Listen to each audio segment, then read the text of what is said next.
Encore une fois, ça mérite une explication. Il y a en gros 2 raisons qui font que les prêts chinois sont essentiels pour l'Afrique. La première, c'est qu'ils sont particulièrement adaptés aux besoins de certains pays africains. Contrairement à la Banque mondiale, par exemple, la Chine est peu regardante sur les situations politiques des États qui empruntent. Et surtout, ces prêts sont des sortes de produits tout en un. Lorsque la Chine prête, elle apporte non seulement de l'argent, mais elle vient aussi avec ses entreprises de construction, son expertise technique, et dans certains cas, sa propre main-d'œuvre. Et la deuxième raison, c'est qu'en dehors de la Chine, l'argent se fait de plus en plus rare en Afrique. Les autres bailleurs n'ont tout simplement pas la capacité de prêter autant que la Chine, et surtout désormais, ils refusent, de peur de ne jamais être remboursés. Avec tout cela, une question demeure. Pourquoi la Chine accepte-t-elle de prendre ce risque quand les autres pays refusent ? Eh bien, comme toujours avec la Chine, la réponse est à la fois économique et politique. Commençons par l'économique. Pour protéger ses investissements financiers, la Chine fait parfois signer à ses débiteurs ce que l'on appelle des clauses de sûreté.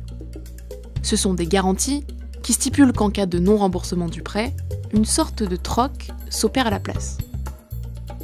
En gros, plutôt que de rembourser en argent, les débiteurs doivent rembourser en matières premières ou même directement en infrastructures. C'est ce qui est arrivé au Sri Lanka en 2015.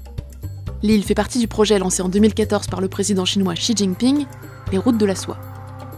C'est un projet pharaonique qui consiste à relier la Chine à l'Europe tout en prêtant de l'argent pour financer des infrastructures sur cette route, c'est-à-dire sensiblement ce que fait la Chine en Afrique.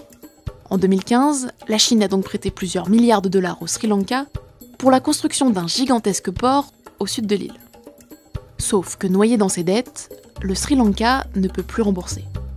Comme alternative au remboursement, Pékin propose alors de prendre le contrôle du port pendant 99 ans.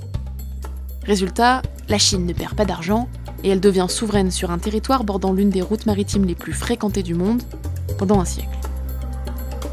Mais les prêts chinois en Afrique pourraient avoir un autre objectif, plus politique. Depuis l'arrivée de Xi Jinping au pouvoir en 2012, l'ampleur des ambitions chinoises a été réaffirmée.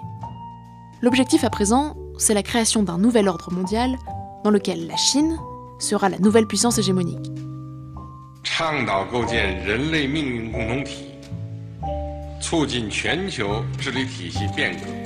Or, pour accomplir cela, comme pour écarter Taïwan en 1971, l'appui du plus de pays africains possible est essentiel. Mais pas seulement. Désormais, ce que veut la Chine, c'est aussi conquérir le cœur des Africains. Et pour cela, elle utilise une technique familière, le soft power.